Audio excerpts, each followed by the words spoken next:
Lovers of bracelets, lovers of braids, gather around as today I'm going to show you how to finger loop braid a stunning copper cuff bracelet with salvaged copper wire. I'm excited to share this with you. It can be challenging, but with a little bit of practice, you will soon master this unique method of braiding. There are many variations to this bracelet, and I'm going to show you just a few along the way. We're using minimal tools and a couple of cold connections. So I hear the wires calling.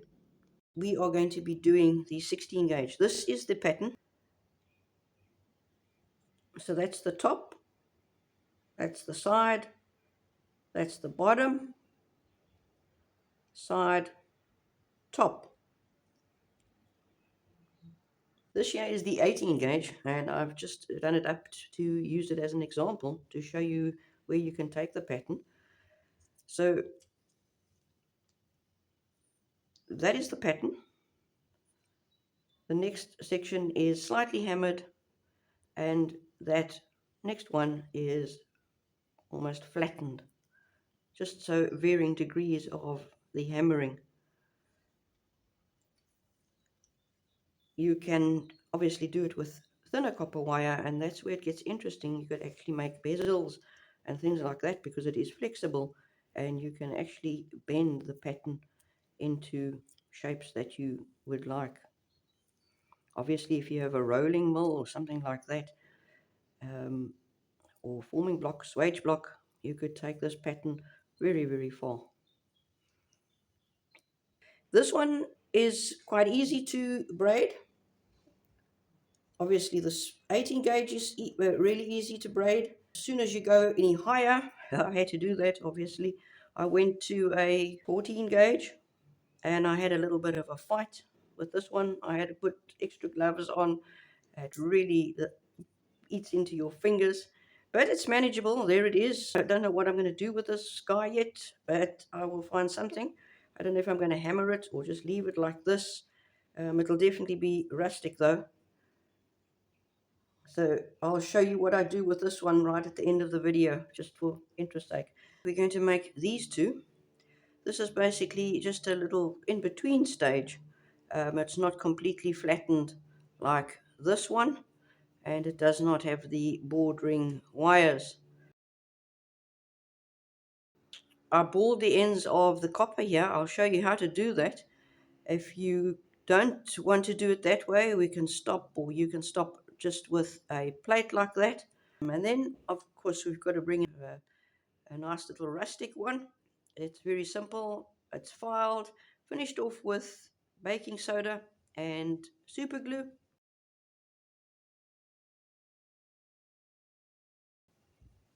And the nice thing about this is you can stop at whatever stage you like. You can just stop at that stage too.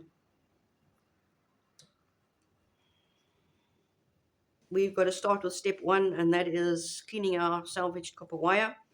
Obviously, if you are working with dead soft copper wire, bought copper wire, you don't have to go through this process. But for those that are using salvaged wire, I'll just run through that briefly. 6mm house wire, and according to this, each little wire, there's 7 wires in here, each little wire is 1.3. Okay, so make sure your wire is nice and straight.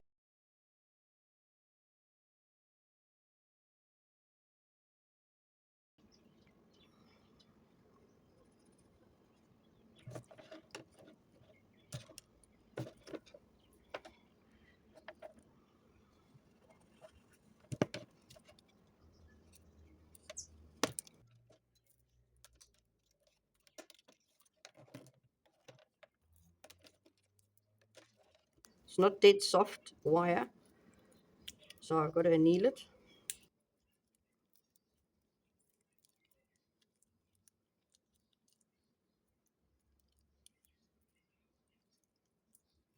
Feels a bit like a spring, in fact.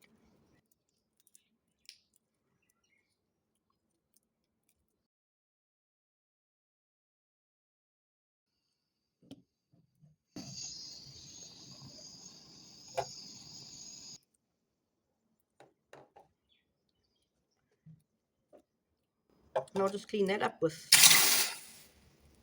a bit of salt and vinegar.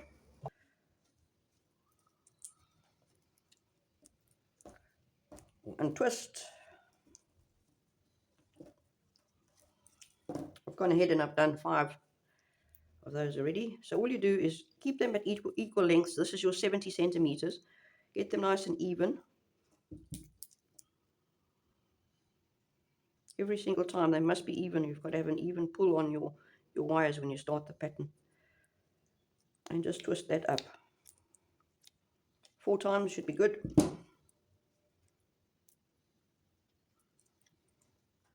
We need 5 of these.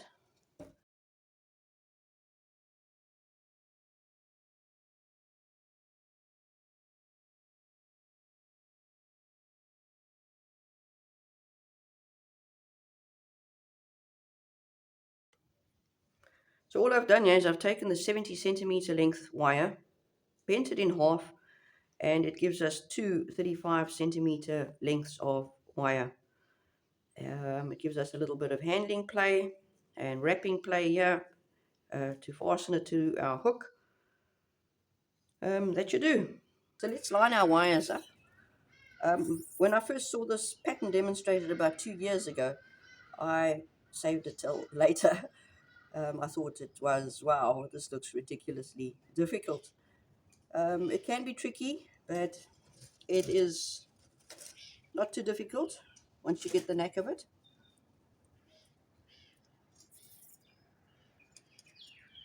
I'm going to do them individually because they all bunch up here.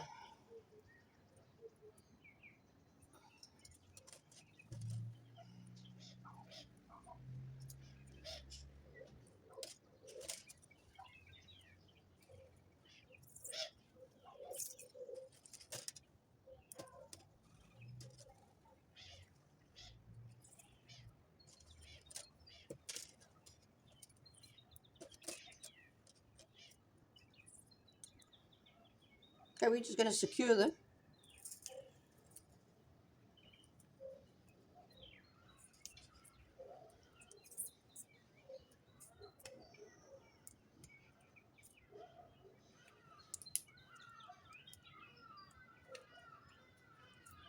To do the trick.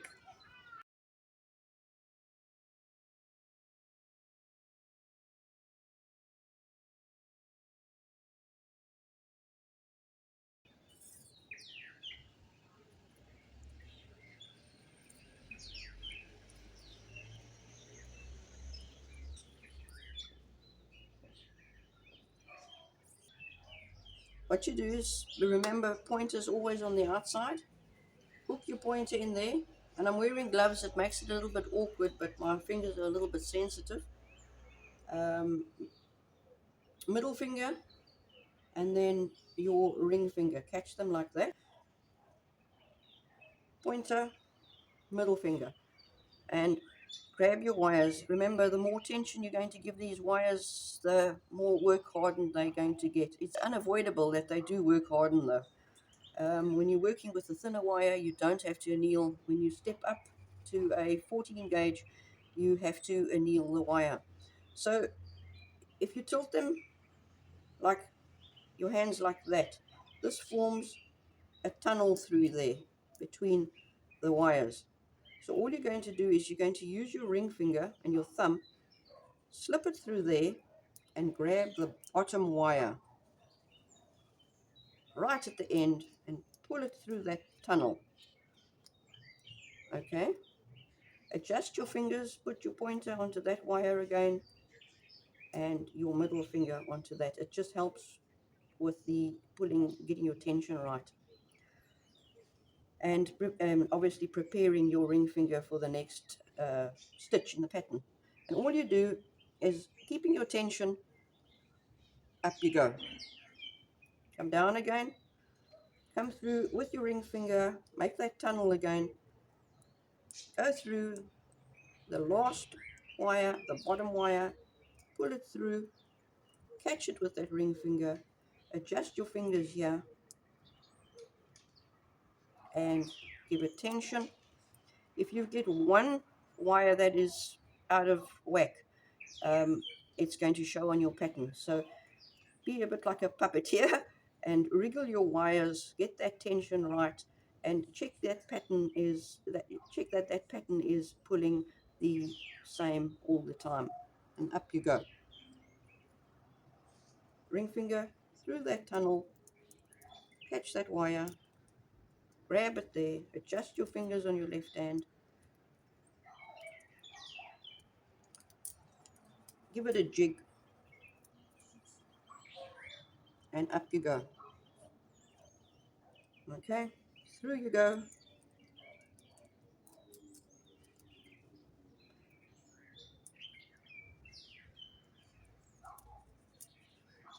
and up.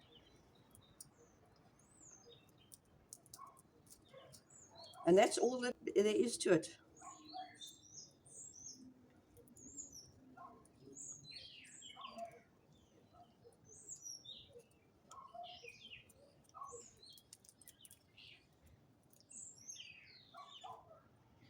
Come on.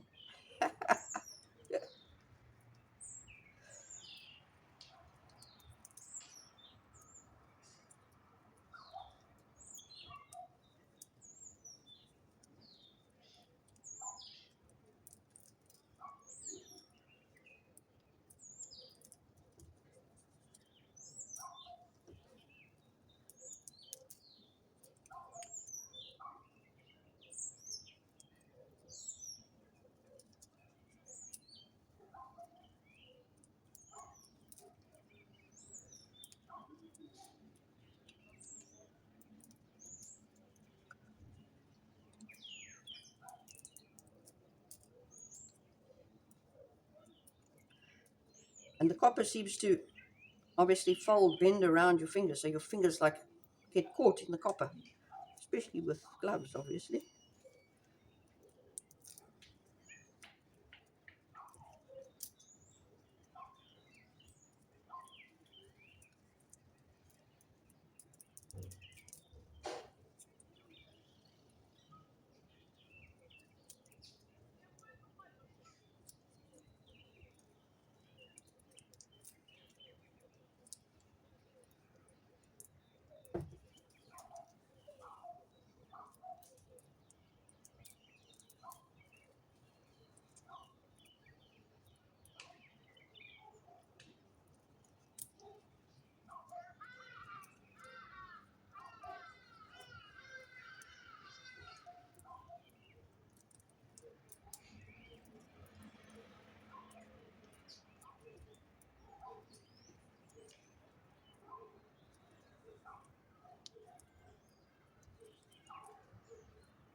Once you get the knack of it, it goes pretty quickly, except for the gloves that and the copper that hooks around your fingers. There's quite a lot of tension on your fingers, so be prepared.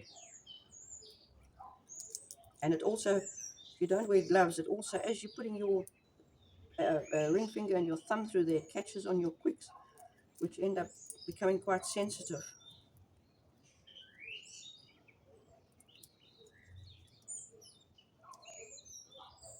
And use those fingers to get that, see that all your wires are nice and even.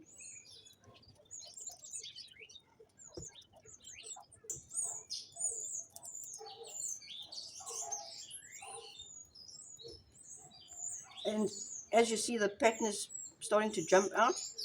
It's becoming work hardened. This one on the 16 gauge, you can continue without annealing. It's quite alright. But it's about this stage on the thicker gauge that you need to anneal. And just be careful, if you do anneal halfway through, your copper is going to be nice and soft again, so your tension is going to tighten up. So be wary of that.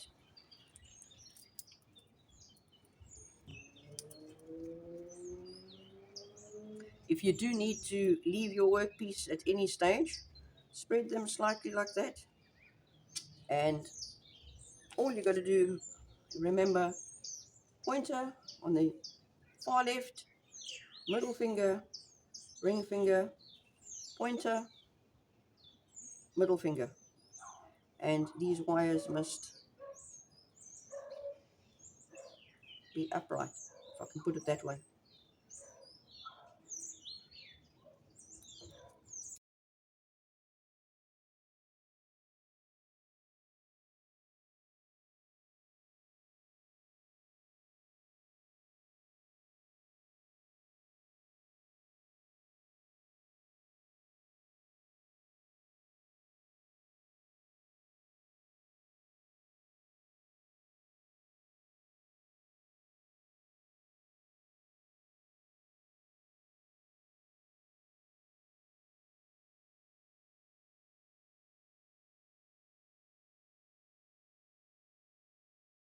Go slowly, just make sure that your tension is the same right through.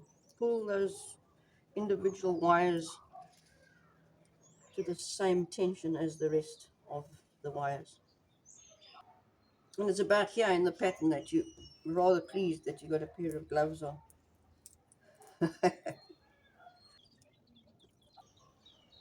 Yeah, it's so hard.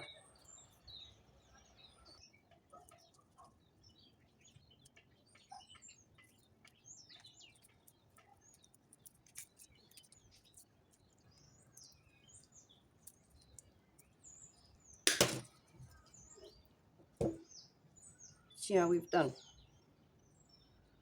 Okay, so the side you were seeing while I was braiding was the bottom, which is slightly wider.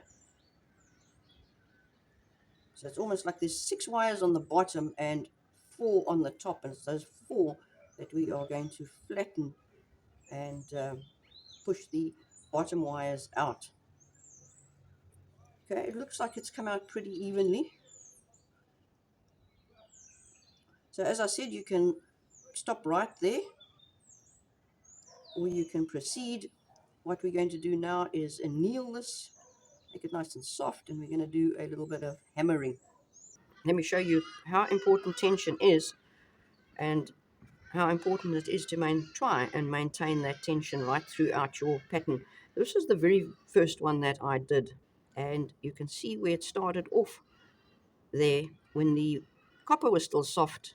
The tension is quite tight, and then it relaxed slightly, and it actually ended up, when it was work hardened, quite loose.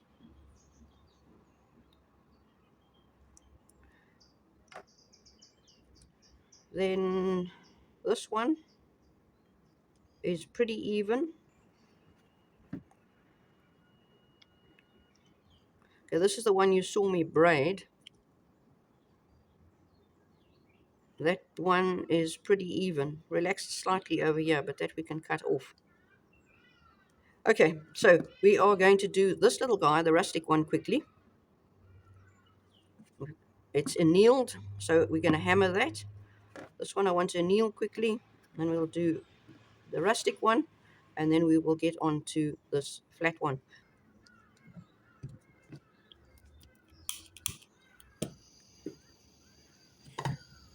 Let me quench this in salt and vinegar quickly.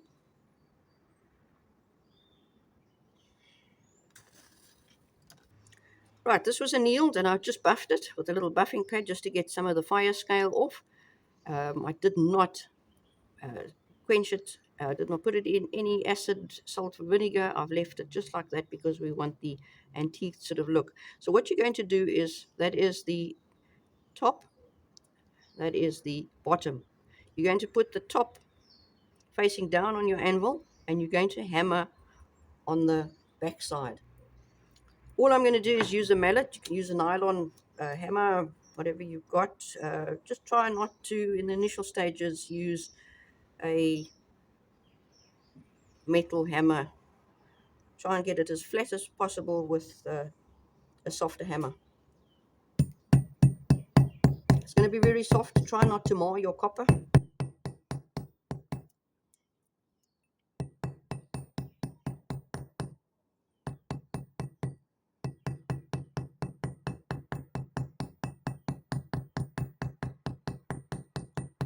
Remember, this one we're hammering halfway, we're not flattening it completely. We just want that top to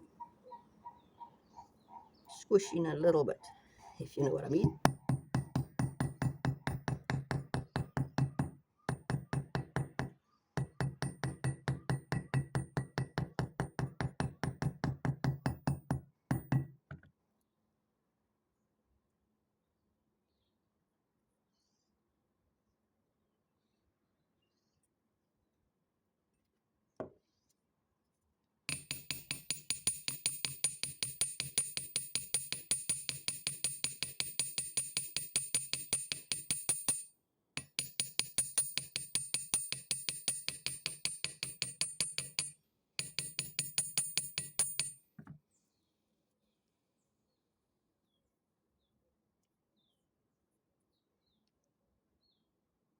I'd say before you nip it off to size, do the cleaning process first.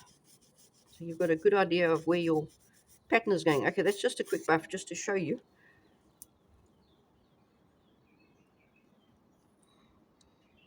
Okay, what I'm going to do is I'm going to start off with this process.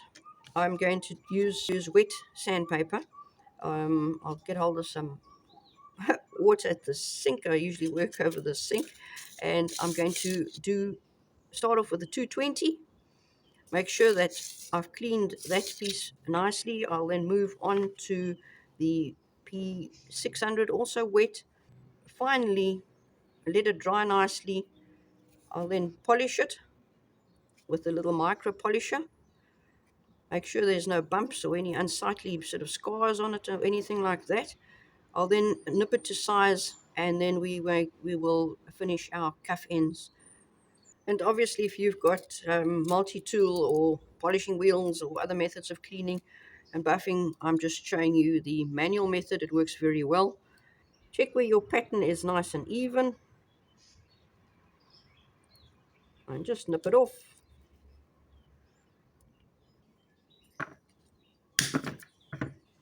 Oops.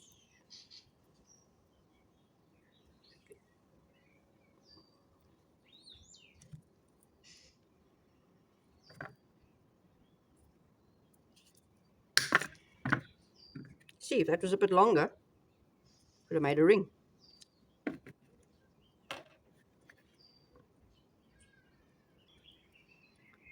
So you just want to catch the tips. Get out the way.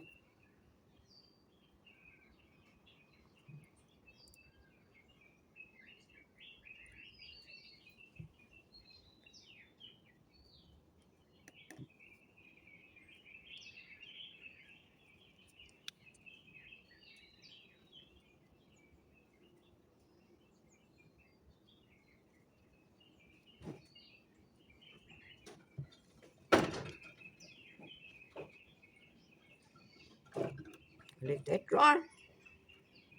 Of course, if you had soldering facilities, that wouldn't be bad too. You could put a little plate on the ends.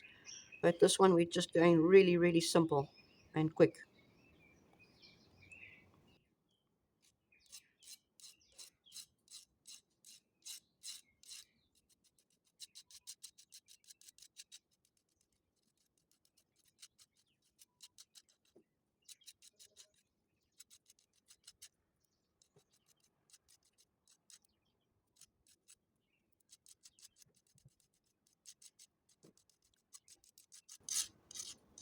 Hello, my baby. Our little dog's just got up. It's been a bit chilly, so she's been sleeping inside. I came wandering out now to see what her mother is doing. She's crazy, man.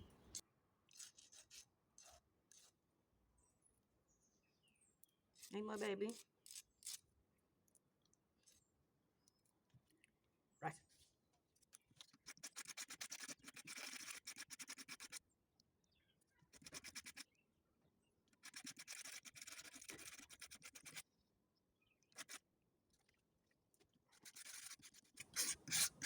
Same from 220 to 600.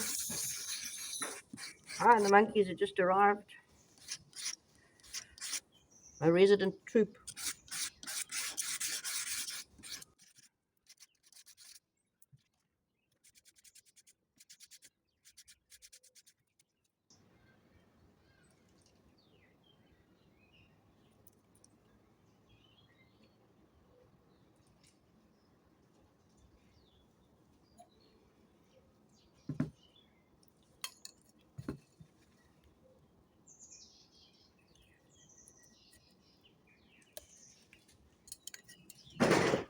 Monkeys, what you doing?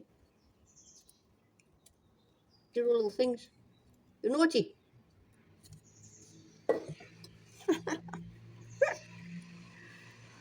Oh, good grief. We get up to all kinds of antics. The little ones. Especially the little, I call them teenagers, sort of a medium stage.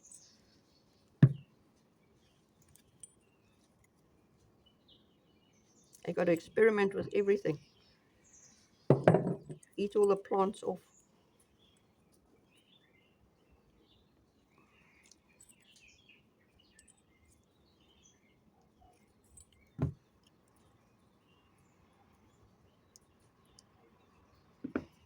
I think that's our first one. Done. You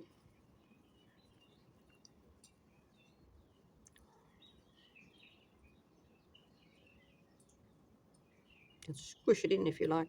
It's quite a flexible bracelet. Let's get on to the next one. It's cleaned up nicely and ready to be hammered. So same thing again. We're going to put the bottom side facing up.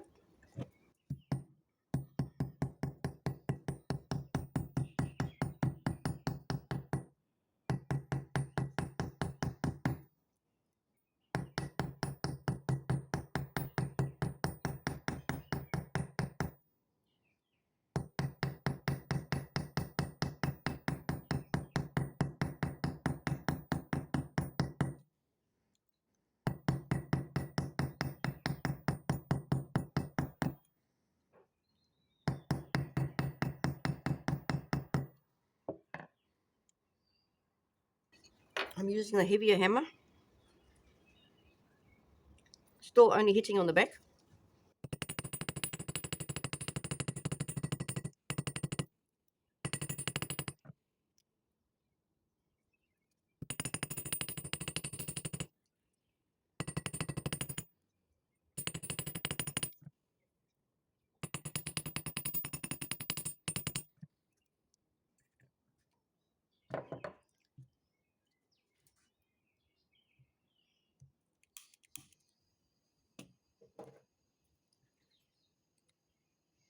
Going to quench this in salt and vinegar quickly and clean it up nicely. Finally, I'm just going to finish off with a little tracing hammer on the top.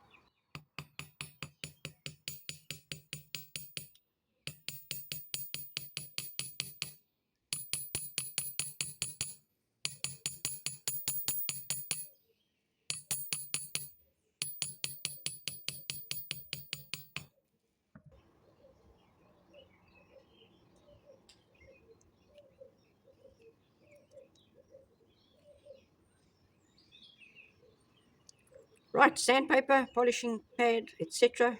And then we can nip it to size.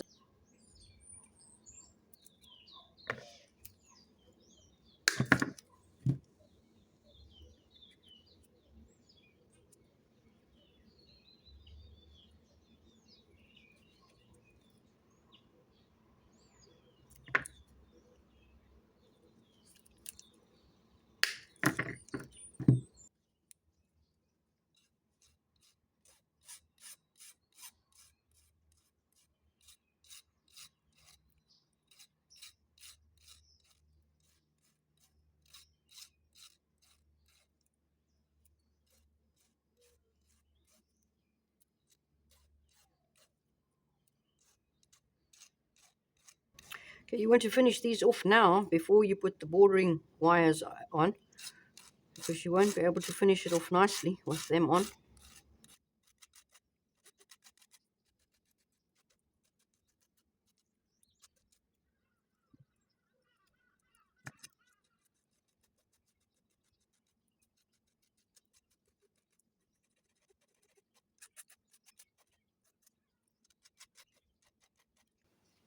Let's ball our wire.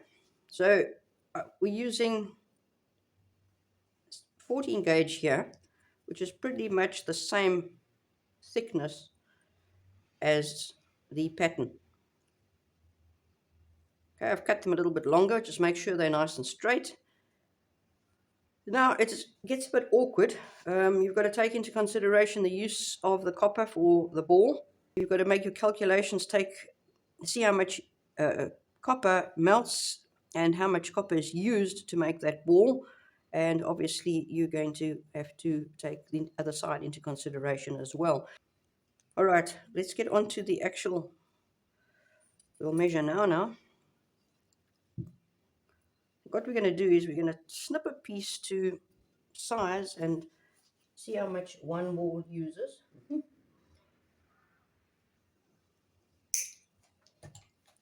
1.5 soldering block. You could, if you're using thicker copper, you want to ball thicker copper, you could place it upright like that so your block gets hot and reflects that heat back onto your copper. We're not going to do that now. We're only using 14 gauge. It shouldn't be too hectic. I'm just using a pair of pliers at this stage. I'm going to set the little micro solder on its max. So I want as much heat as I can. You'll see it develops a cone, light blue cone in the middle of the flame. That is, the tip of that is your hottest point. So you want to direct that tip of your copper onto the tip of the cone. All right, and you hold it there until you see the copper actually starts flowing. Then you've got to be pretty quick. You've got to tip it. Right, let's see.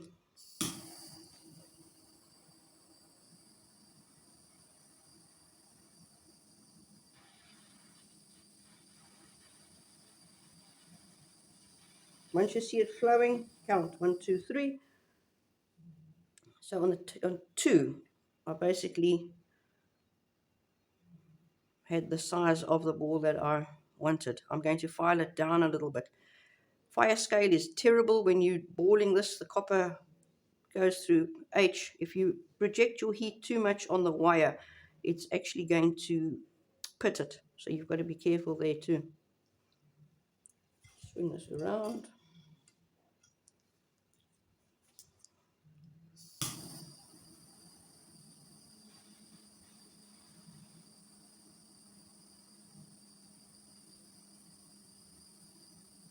Starting to flow. 1, 2, upright.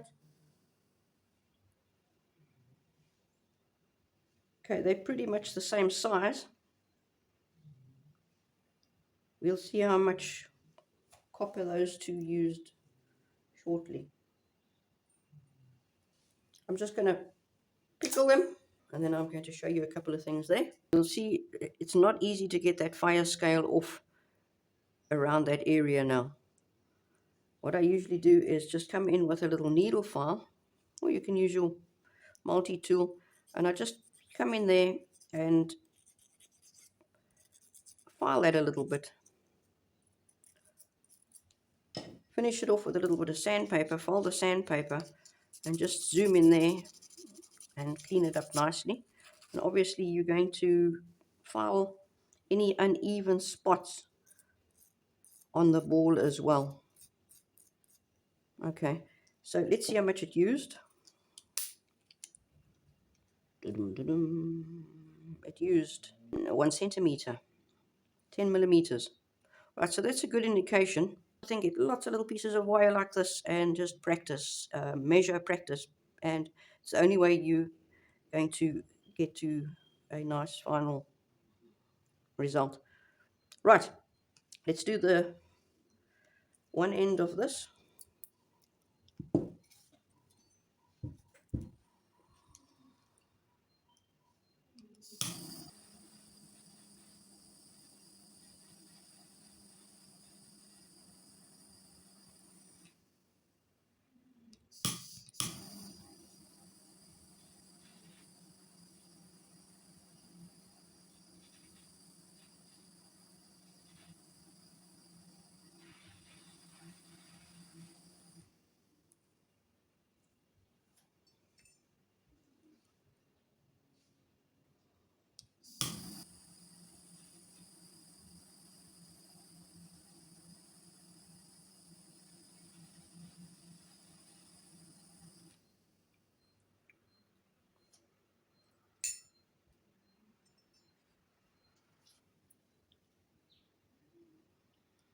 Okay, if you look at them now and compare them, they pretty much used the same amount of copper. They're pretty much the same size. Let's try now and do the other side. And if first you don't succeed, try again. Get another piece of wire and do it until you get your size. So we've got our bracelet measuring at 15.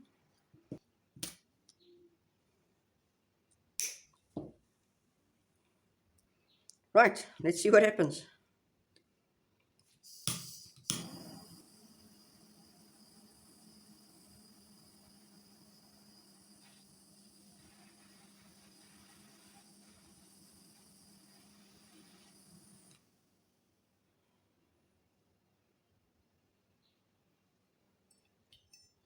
So we're giving 10 millimeters extra, or 1 centimeter.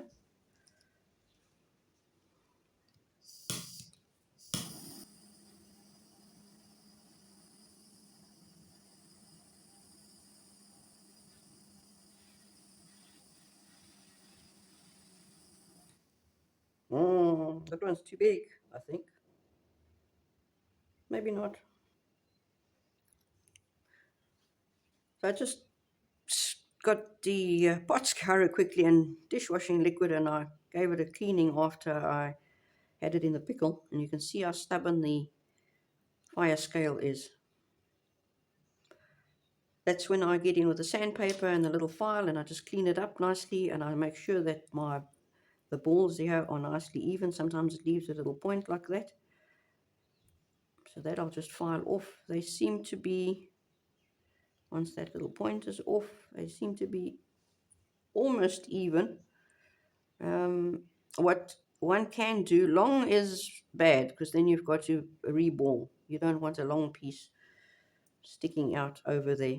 Short, you can always give it a tiny little stretch of the copper wire itself. You must realize if you are stretching your copper, it's going to get a little bit thinner. But here we are talking about a millimeter or two, so that you can do.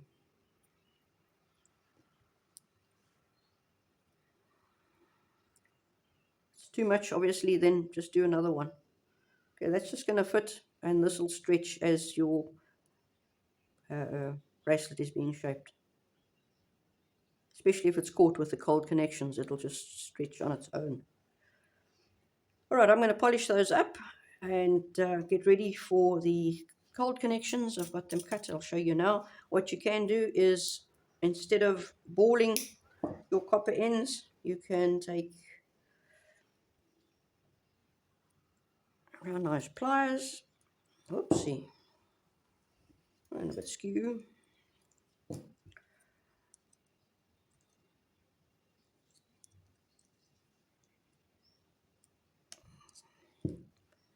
And you can put a little bend on, instead of the ball, you can have a little bend on there. Or you can loop it up, make it fancy, however you feel.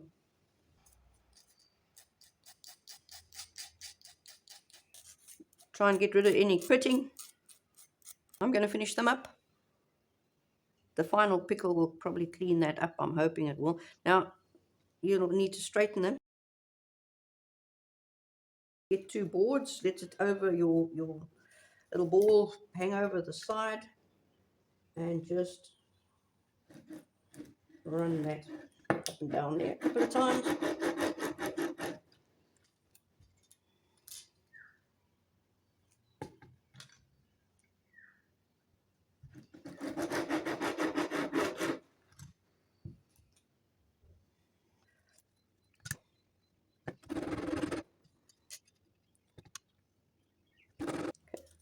So what I've used is a little bit of copper tubing. I've just slit it down there, flattened it, annealed it, and then measured out widths of 3 millimeters and cut them into little strips. Make sure, if you are using this method, that you have sanded them off nicely so there's no sharp edges.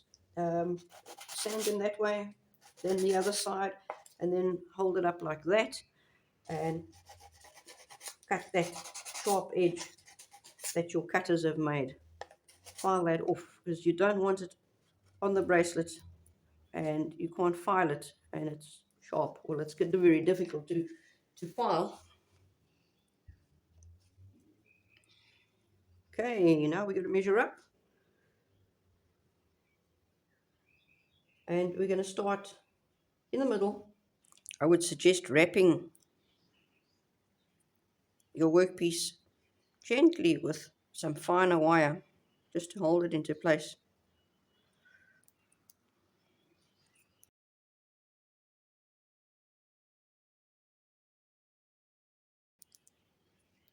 And just be careful about buckling these side wires. You want them nice and straight.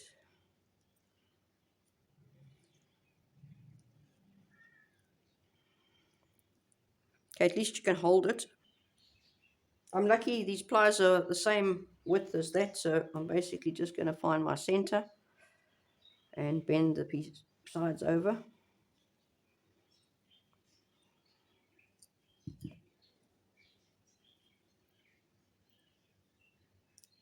And I'm not going to tighten it up completely yet. I'm going to wait right till the end when I've got all my wires nicely in position. And this is where you've got to be careful about buckling this wire now.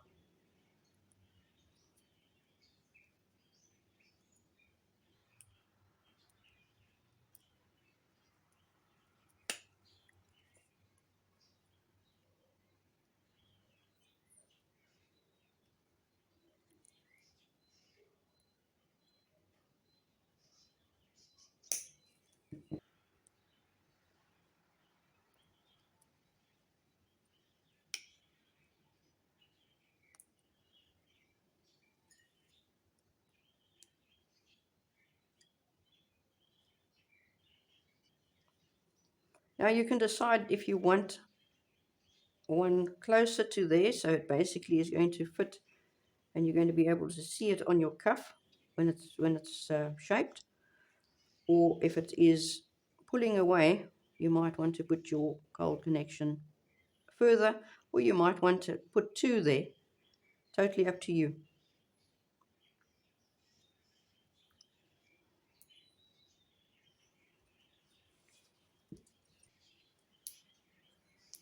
In half, flip it over, one side down, mark half, other side down, mark your half,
same thing. I'm not going to fasten it down either.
I'll have to, the braid is protruding out here a little bit, so I'm going to have to carefully file that away. But I'm only going to do that after we've shaped the bracelet. Okay, you just measure now, see that the spacing here is all the same.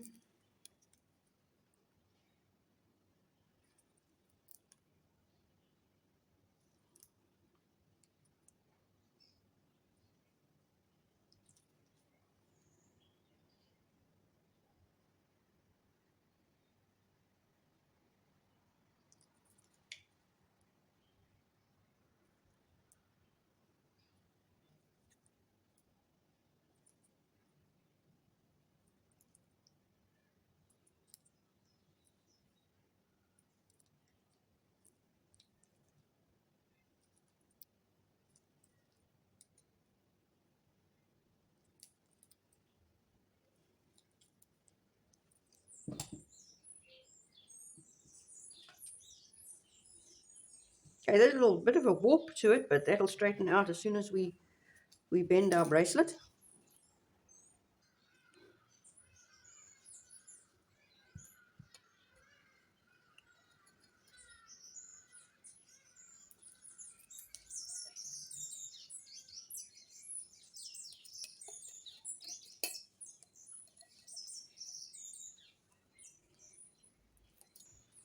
Ah,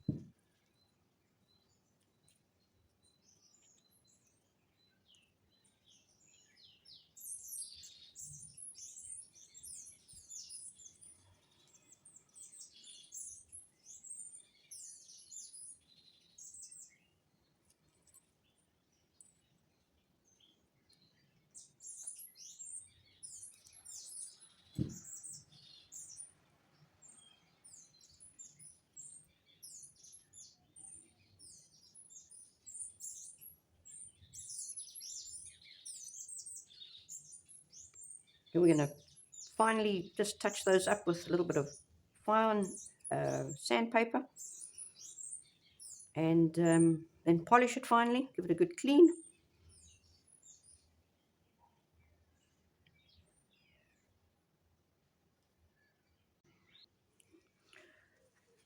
Right, this is finished off nicely. I've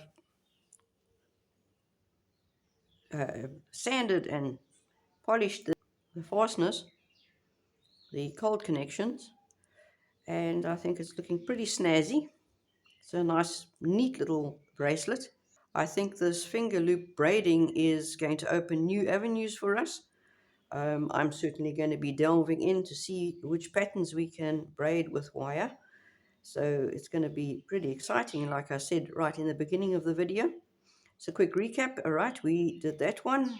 We finished it off with, or we balled the wires, and we just used little copper plates to hold it all together. And then we half flattened this one, left it rustic, antiqued it, finished it off with super glue and bicarbonate of soda or baking soda. A very neat little bracelet this as well. This one you didn't see, it was half hammered, if I can put it that way. And then this is just thin field coil that I had. You could always flatten wire to some copper wire to use those as the little plates or folds. Then I did say I would let you know what I've done with this one. I have not completed it yet. I'm making a video specifically for this beautiful bracelet. I think it is lovely. So keep your eye out. Next video coming is going to be the 14 gauge finger loop braid. Right, folks, that was great. Thanks for watching.